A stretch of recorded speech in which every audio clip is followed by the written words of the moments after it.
All right, welcome on in everyone to another episode of First CSP, the channel dedicated to bringing you the first council shoulder patch issued from each council in Scouting America, both past and present. Today we're going to take a look at Saukee Area 141 out of Illinois.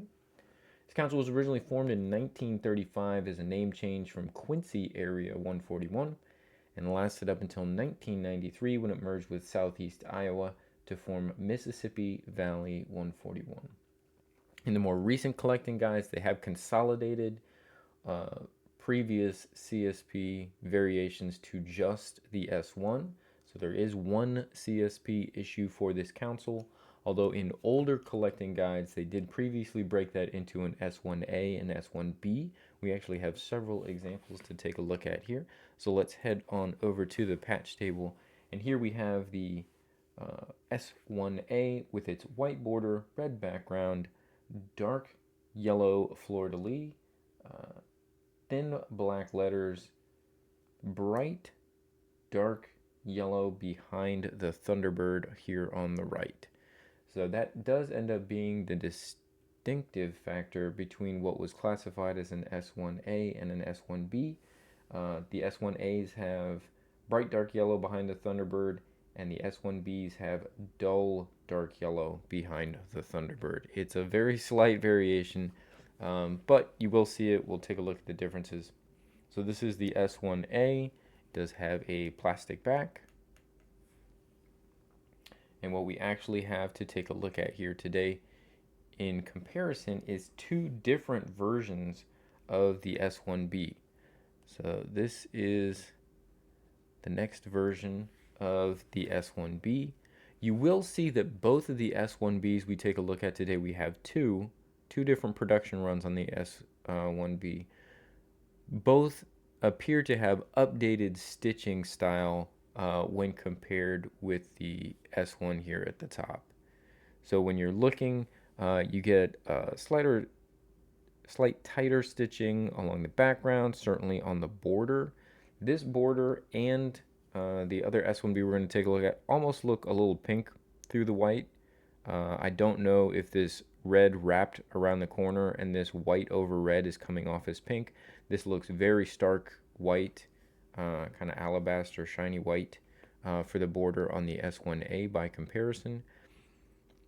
We can see slight differences certainly in the fleur-de-lis. You get thinner fleur-de-lis on both the S1Bs, but you can see the coloration here. It's a bit brighter on the S1A. It's a bit more dull. It just looks more towards the gold, and this looks more towards the yellow on the coloration there.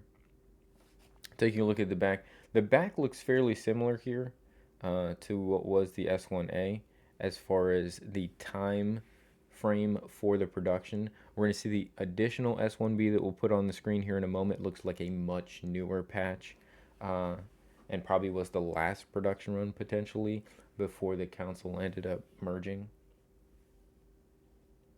I'm going to take off this S1B for a moment to compare the other S1B to the S1A, but then I'll put both the S1Bs on the screen at one time as well.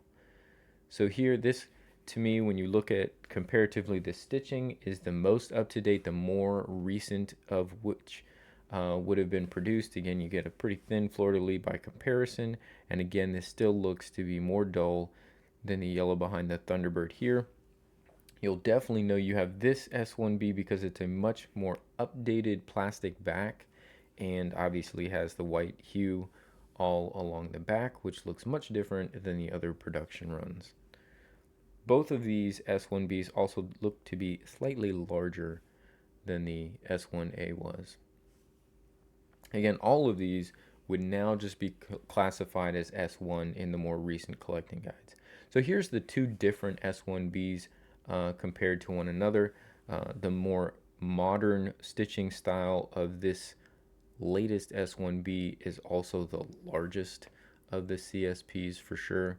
A little bit more rounded and slightly shorter in length on the, I would think, older S1B here at the top. You do get similar color patterns. So both of these, I believe, would be classified as S1B. You get the thinnest lettering on this one as well. They both have thinner fleur-de-lis than compared to the S1A. And again, that's it for this council. They really didn't have any other CSPs that they produced during this time. So let's see if we can kind of get all three up here. So this is the A at the top, and then S1B, S1B here below, just kind of as a top to bottom comparison there. And that is the first issue for Saukee Area. Hope you guys have enjoyed this episode. We'll be back again tomorrow with another brand new episode. We hope to see you then. Want to thank you all for stopping in. If you've got any additional information on this, by all means, drop it in the comments below. Maybe you have another variation of the S1 that we don't have present here. Because the number of production runs for any council CSP was never particularly tracked in collecting, outside of some individual collectors of an individual council that know. We don't really know how many production runs are out there. We've amassed 3 of this one, and as you see on the channel, we try and collect what we can so we can show you the differences side by side. But yeah, we'll be back again tomorrow. I want to thank you for stopping in. I hope you guys have a great rest of your day.